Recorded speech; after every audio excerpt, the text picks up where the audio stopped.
Hello, brilliant people. Good morning to all of you. Welcome to another golden conversation here in this particular country. Well, definitely today is Saturday, so maka-speak jud ko as loud as I can kay dili man karon sayo sa morning, no? Sa mga other days man good, kung mapansin ninyo ang akong voice nga grabe kay hinay, that is because morning na siya sayo. So, ang other person next to my room is natulog pa, nag-relax. So, I need to respect the person. Okay? Wala ba ta kabalo sa iyang struggle sa kinabuhi. So, kailangan limit lang gid atong tingog. But today is Saturday and the time is 10:41 a.m. So, I can speak as loud as I can gyud. So, anyway, ang akong topic nga i-share sa inyo karon makarelate ani ang mga teachers in Taiwan. Ana.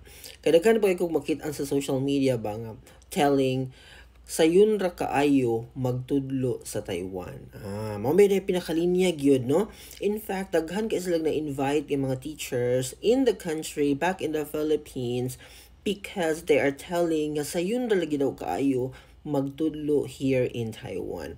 Well, nakasabot ko sa imuha totally kay niagi po ko nga stage when I arrived here katong mga first few months na ko diri lahi gid akong na-feel kay ang ato magong basis ang atong experience back in the Philippines. So magsige jud tag ingon nga gwapo ka diri sayon ra kaayo, ingon ani ka high-tech ilahang system and all. Kay nindot man gyud kaayo ang atong ma-experience here, okay?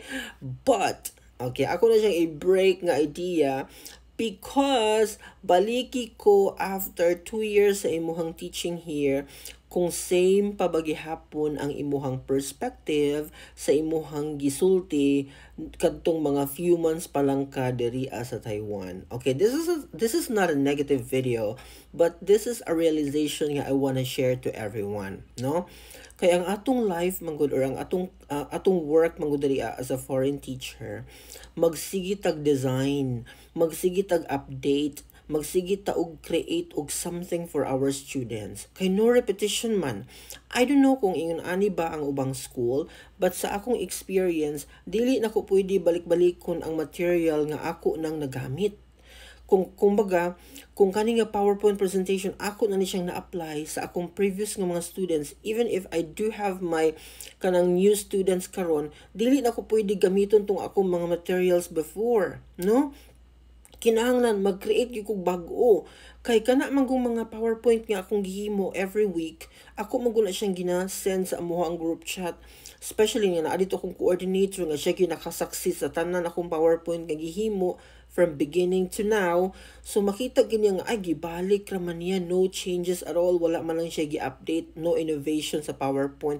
So murag negative na siya nga part sa imuha kay wala man lang ka nag-effort sa imuhang PowerPoint.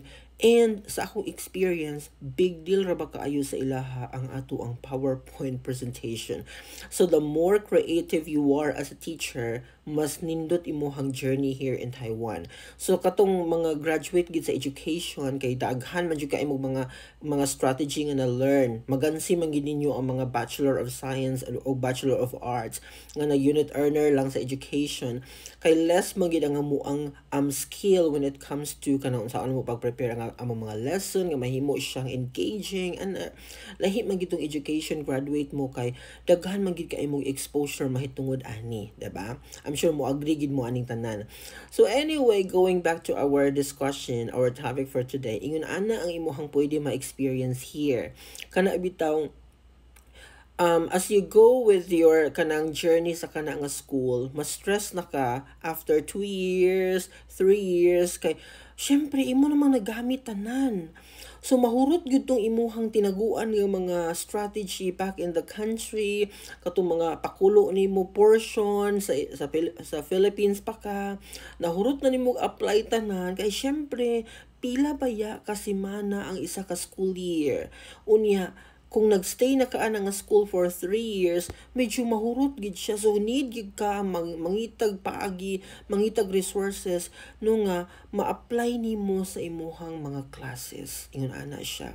So After nimo sa imong 2 years or 3 years, diha na mag-start ang mga challenges, ang mga struggles, kay magsigi man kag design, magsigi kag plan, nya lisod baya kay mag-come up og kanang new technique or strategy nga pwede ma-apply sa estudyante. Especially if kana siya nga activity, for example, wa pa na nimo matistingan, nya first pa lang nimo siya nga i-try. So murag magduha-duha pa ka kung kani effective ba or not. So kana i-look forward na siya nga moment sa imuhang life, no? Hunahunaan na siya, pero as I said to you, dili pud tanan kay daghay mga schools here nga they don't care if imurang balik-balikon imuhang mga materials, if ang imong gigamit sa una gibalik po nimo karon, okay ra sila. Pero naay mga schools here nga they don't like that. Gusto nila nga you create new PowerPoint, new lesson every year, no? For example, sa kuha naman jud ko'y oral exam. At the end of the semester, na jud ko'y dapat oral exam nga i-conduct sa akong estudyante. Now, kanang oral exam, different ang akong students ha, every year. Pero ang tanong, pwede ba nako gamiton ang akong gi-create nga oral exam design last year? No. I need to create another one. Kailangan bag-o gid siya. So, unsaon nimo pag-design nga oral exam na siya. Kuan man na siya set of questions. So kailangan nakakahimuon dito nga new way nga ma-approach nimo ang oral exam in a different version sa kana nga semester. Yun ana siya ka-challenging mga day. So siguro karon musabot gyud ko sa imo if you are saying it's very easy to teach here. Maybe that's your experience or bag-o pa ka diri pero after few years ma-realize nimo nga no, it's actually very challenging and struggling to a teacher how to come up a new lesson, a new presentation nga nahurot na imuhang talent tanan og pagawas. Mo nang ayo sa mo pagpagawas og maayo, ay mo pabida-bida kay mahurot gid na og imo nang i-expose tanan, hinay-hinay lang ha, kay moabot ra ta ana ang level, dugay-dugay para bang kumbat ni mo diri yun na lang. That's all, bye.